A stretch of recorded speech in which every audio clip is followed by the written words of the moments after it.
지난해 국내 아동학대는 3905건, 전년도인 2019년에 비해 2.9% 늘어난 수치입니다.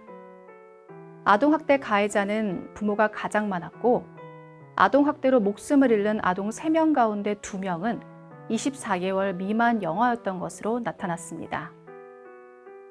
11월 19일은 WWSF가 제정한 세계 아동학대 예방의 날입니다. 아동학대 근절을 위한 효과적인 예방과 근본적인 해결 방법에 대해 생각해 보고자 합니다. 2021년 1월, 우리나라는 국제사회의 권고를 받아들여 가정 안에서 자녀 체벌을 원칙적으로 금지하는 법률을 개정했습니다. 하지만 국민인식은 법 개정 취지에 훨씬 못 미치고 있는 실정입니다. 보건복지부 통계에 따르면 아동학대 사례 유형으로 신체와 정서학대 중복이 39%로 가장 높았고, 정서학대 28.3%, 신체학대 12.3% 순으로 나타났습니다.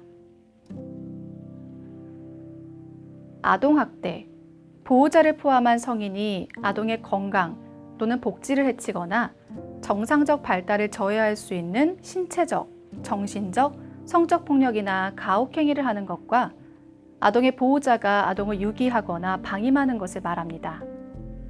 그런데 앞서 살펴본 통계를 생각해보면 우리 사회 곳곳에는 여전히 사랑의 매라는 이름으로 아동에 대한 폭력이 자행되고 있는 것 같습니다. 여기서 우리는 내 이름은 삐삐 롱스타킹이라는 작품으로 유명한 스웨덴 작가 아스트리드 린드그렌의 기념비적인 연설을 상기해 볼 필요가 있습니다. 그녀는 젊은 어머니였습니다.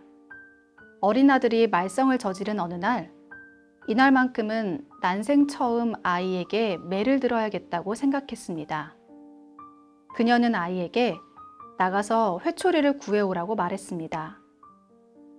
어린 아들은 나가서 오랫동안 돌아오지 않았습니다. 마침내 아이가 울면서 돌아와서는 이렇게 말했습니다. 회초리는 못 찾았어요. 그치만 엄마가 저한테 던질 수 있는 돌멩이를 구해왔어요.